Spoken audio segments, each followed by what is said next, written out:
Now, I'm not saying it's not a little bit of a mess around to get this accomplished. Welcome back to the Lost Cause Ranch, and we got our tube bender back out, which means, yes, we are back on the LR4 truck. We had to take a little hiatus because we were up in Canada doing some Land Rover things. So now you just close it and it seals perfect. And then...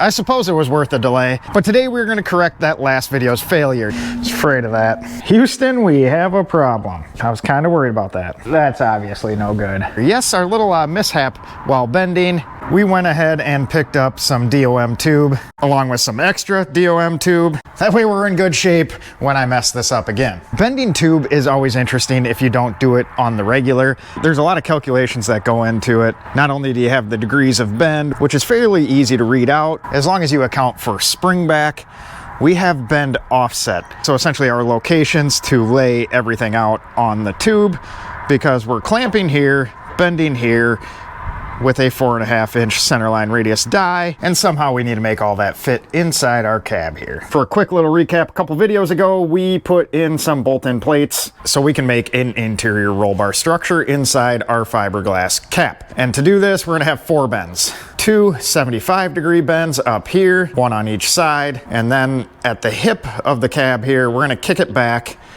so we can end up hitting that plate. Main hoops are always fun because they need to be symmetrical and they need to be tight. We want to make this one follow the outer shell as much as possible. That way we're not wasting a bunch of interior space, and on top of that we want it to look nice. Good news is yesterday we were able to get a little bit of practice in on bending. Ted's kind of got a neat little project going on.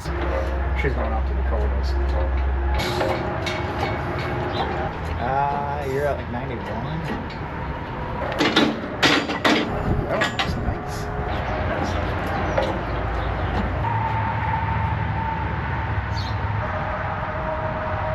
Now, thankfully, it is t-shirt weather outside, and it is nice enough to roll the bender outdoors.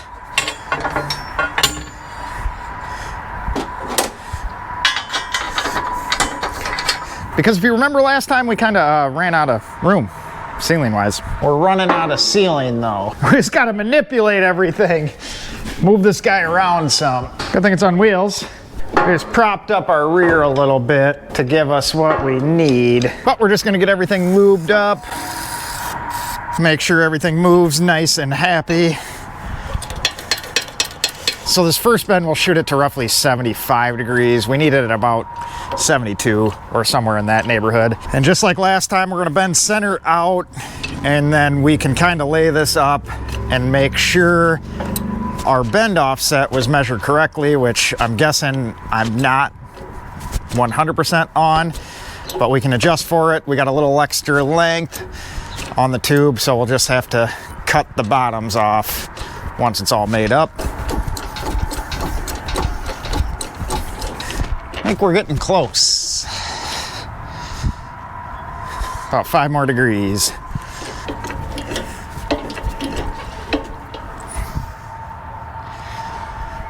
That's 75, so we'll try it there. It's easier to bend more than less.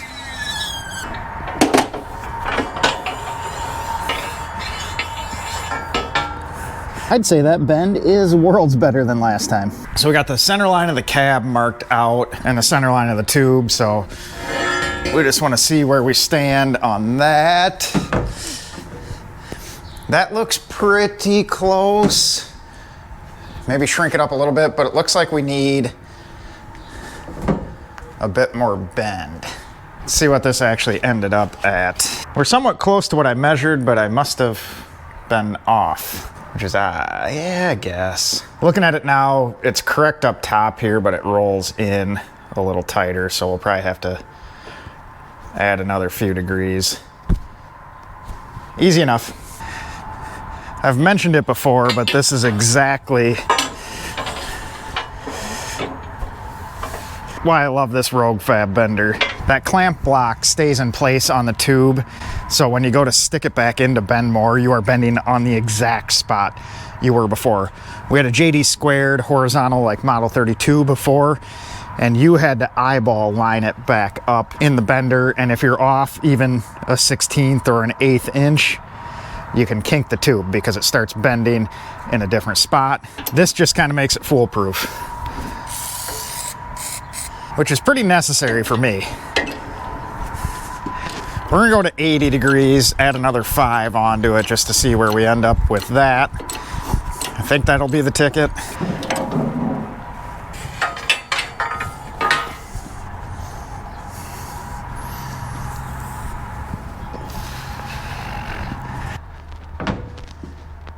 Centered, and I like that. I think that's gonna be the ticket. And I even think that corrects our width, so we can just match that exactly. The nice thing is too, it's gonna be easier and easier to handle the more and more we bend it. So once we get the top 2 bends in, it'll be a little more U-shaped, less unwieldy with that long leg off the side. Now this time we'll be able to just go right to 80 degrees and be all set.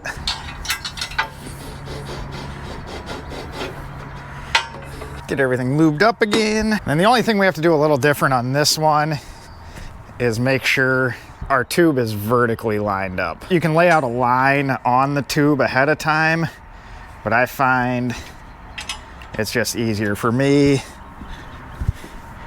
to eyeball it once it's in there. This is just so we don't end up with a twist in the tube. And I'm just gonna double check. It's much easier to correct now, and we'll just get to 80 degrees.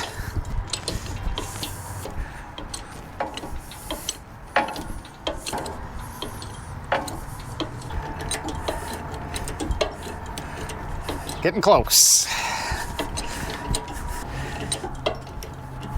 Right about there. See, ceiling height definitely matters when you're doing stuff like this.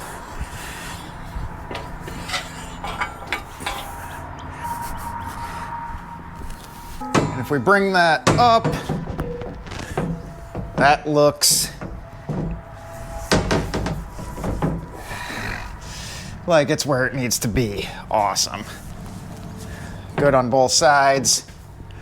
We can take our block off, and then we just have to lay out where we want it to suck back in. So I used a little wood down below to prop it up into place. We got it centered out, and this is just gonna make it a little bit easier to lay out the next 2 bends.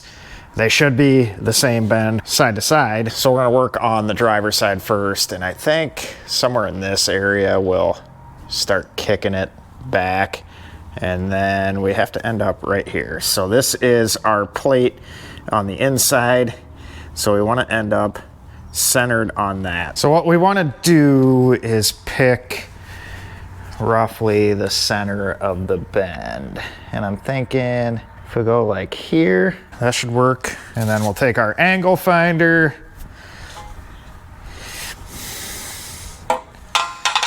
and a straight edge and just kind of line those up, and then we'll catch what that angle is. All right, so that's 152. So about 27 degrees is what that looks like. So we need this bend centered at that 27 degrees. And we'll do the same thing we did with the top 2. We'll kind of sneak up on it. We can always bend more, and we'll get this figured out and then just duplicate on the other side. So now I just need to do math to make sure I have the offset correct. Center of the bend, like I said before. And then these 2 marks are the start and the end of the bend. So at 27 degrees, our bend should be that long. And then to account for where we clamp versus where the bend starts, we need to move that up 5 inches. That offset is from our clamp right there, which goes in here to the center of the die. So that's 5 inches from the outside of the clamp to the center of the die.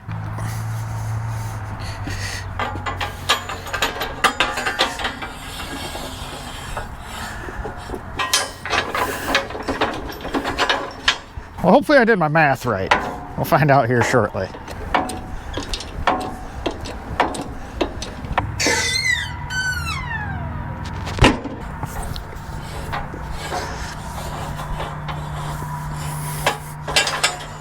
All right, let's see how close that ends up.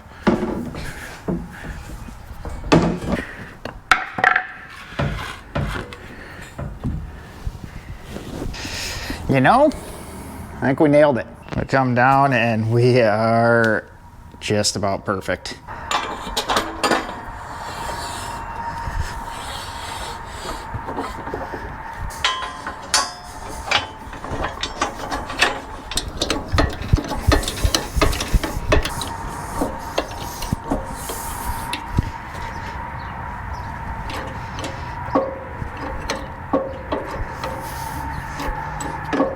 I mean, the shape looks half close from here. This actually went pretty smooth. I say that as we're gonna throw it up there and it's not gonna line up. No, I think we'll actually end up pretty close here.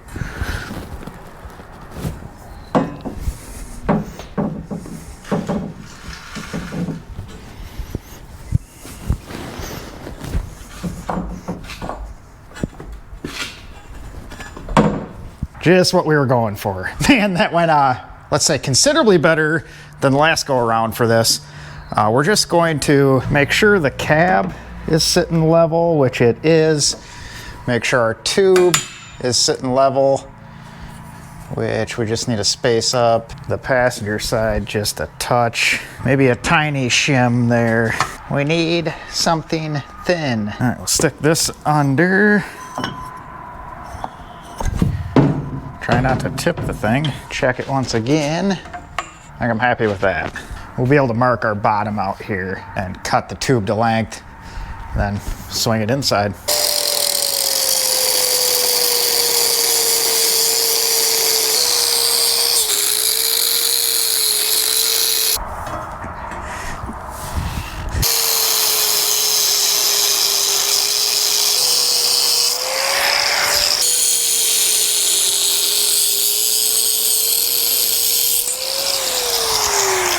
So we'll make sure that we cut them even here, put something straight across the bottom, and then measure from the top, or about 50 1/8. Do the same thing on this side, and we're good.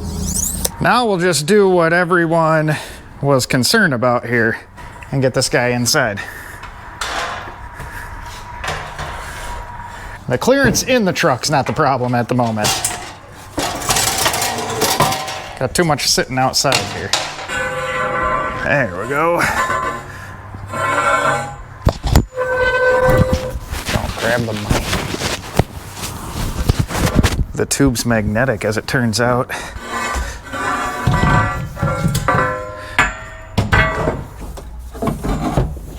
Now, I'm not saying it's not a little bit of a mess around to get this accomplished.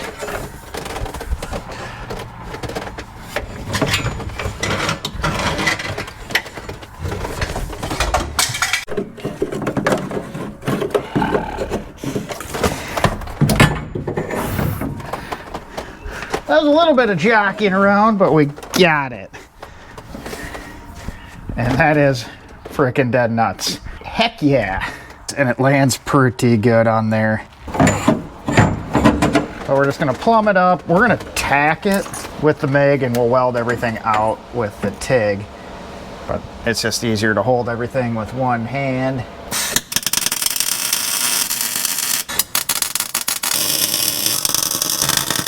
So it is frickin' perfectly tight up against the top here. I'm stoked about how that all turned out, and it pulls in pretty well along the side. So we're gonna tie this in on a couple spots on the B-pillar as well.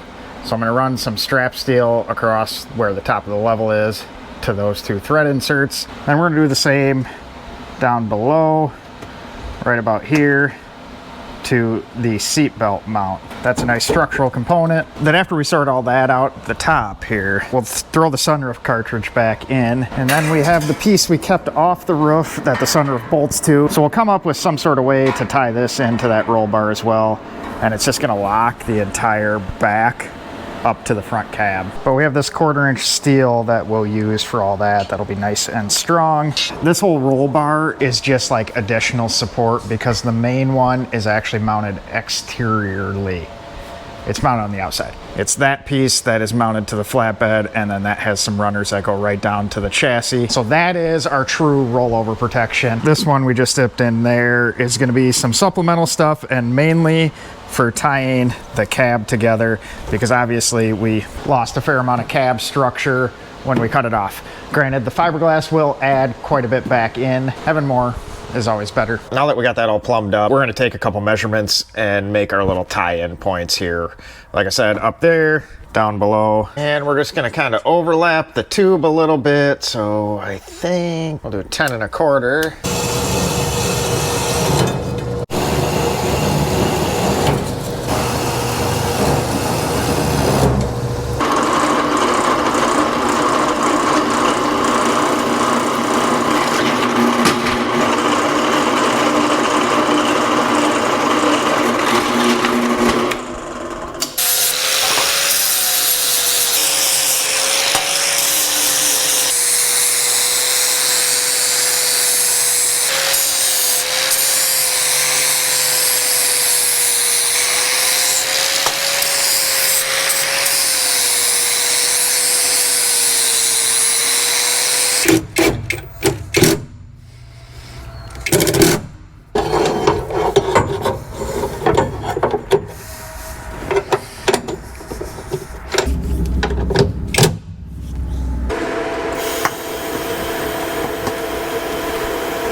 So tying those in really sheared up the forward and back of this. So like I mentioned earlier, I was gonna tie one in up here, but to be honest, I'm having second thoughts about that. I don't know if I want a piece like this up near your head. In case something did go cattywampus and we put this thing on its lid, it's probably not good having that there. So I'm gonna have to sit and think about how I want to tie this into the structure without making a full cage. So we're gonna set the sunroof back in place, because we're gonna definitely tie that roll bar into the sunroof tray.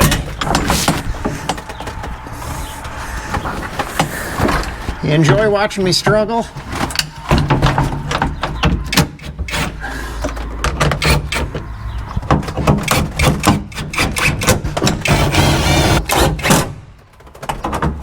And we're gonna tie that in with this piece.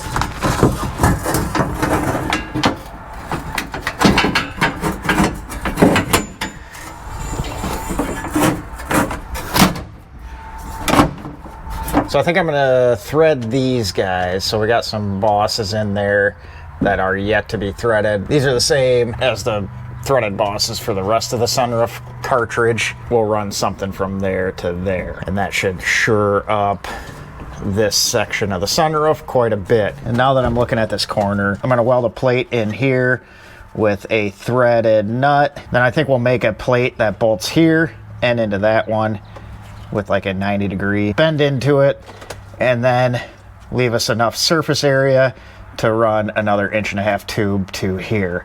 And then we'll be tied right in B-pillar with that tube being back of your head a little bit instead of having a strap. That'll be able to bend real easy. So with that tube in there, that'll give us a little lateral structure, and we could even tie it with a gusset of some sort.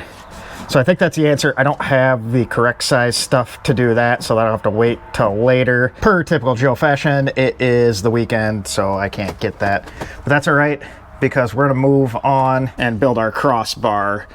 So we're gonna have a horizontal bar that goes from bend to bend. In bent tubing, this is obviously the weakest point, so we'll stiffen it up with that, and then that'll also make us the beginning structure of what we can hang our modules on.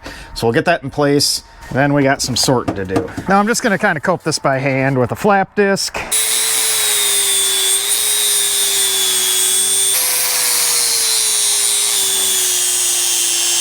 You can dial them in with quite a bit better degree of accuracy.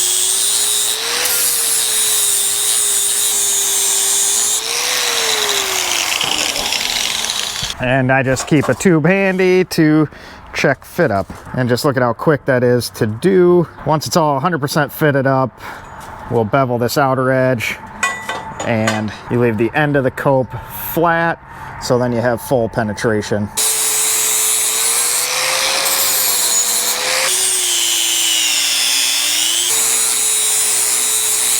So being this is going in the middle of that bend makes it the widest possible point, so we can't even like angle it into place and wedge it in there. So we're gonna have to knock one of the back sides off of it, just kinda nature of the beast on it.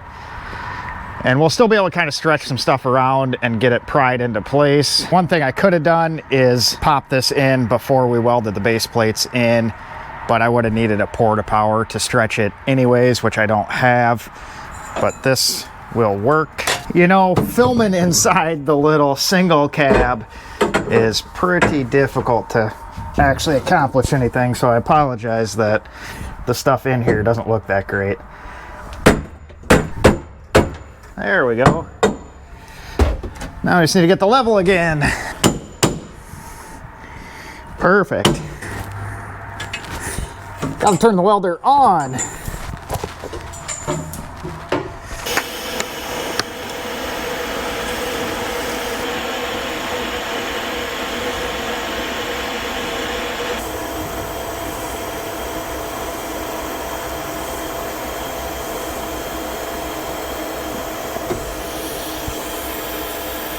All right, now that we have that in place, we got an idea of space that we have to mount some modules. But to do that in an efficient and organized manner, we need to do some sorting. And we got our box of modules to do that. This is the passenger side harness, and we're just gonna lay out and split the modules from side to side, so that way when we build our panel in here, we kind of keep everything organized from side to side so we don't have a bunch of wires crisscrossing. Passenger side is mostly audio stuff, so it should be pretty easy to sort out. So that's gonna be our Sirius module there, which means this one will be right with it. So that is a passenger side serial cable. We have one of those over here. All right, so that's all this. Another passenger side. I think this is driver's side. Does not look like we have that. So this has some more fiber optics. There's that one. This one should be over there. Passenger side. So that's our antenna. I can't remember what side the changer's on. Get this big old bundle out. But most of that is going outside the vehicle, so that's easy enough.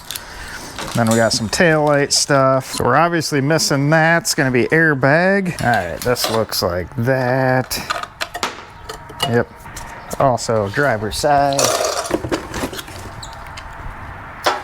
Driver's side. All right, so the heated seat stuff is one on each side. These are all roof related, so we'll leave that. Need to find the disc changer.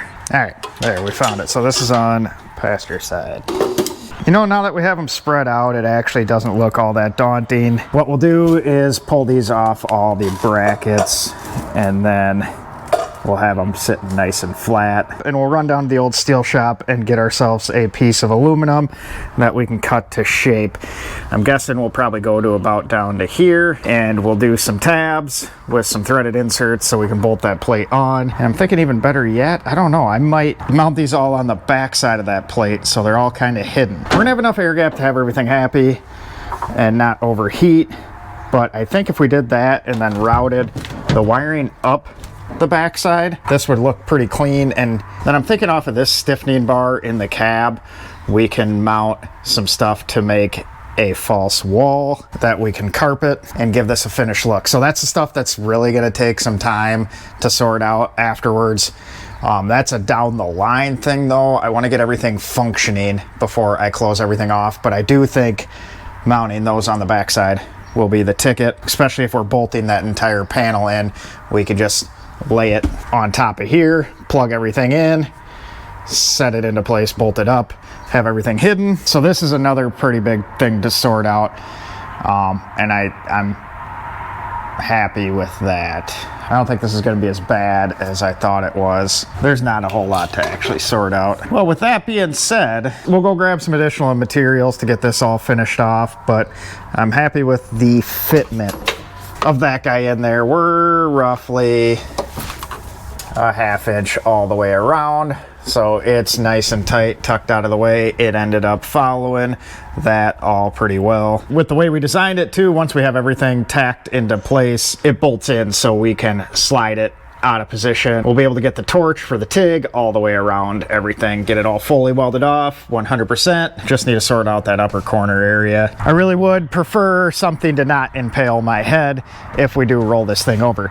So just need to make sure we got that all sorted out. This week was a little bit of a mess, being we were just getting back from Canada and getting caught back up on stuff. So next week we'll be in full swing again, but I still think that was decent progress, and we at least righted a wrong on the LR4 truck. But we have everything here to put our engine together, so I think if I get real ambitious, we'll get the roll bar sorted out and we'll start putting the new engine in the chassis, and then if we get the underneath painted on the cab, we can set everything back together, and it's pretty much all downhill from there. Everything is all fabbed up. We just need some finish weld on some stuff. So appreciate you guys watching, appreciate you subscribing, and we will catch you with a midweek video with some of the random stuff going on. But I think next Sunday we should have a big push on the LR4 truck. With going up and competing in Defender Trophy, that just kind of threw a wrench into regular progress. So didn't have as much time to devote to that this week as I was hoping,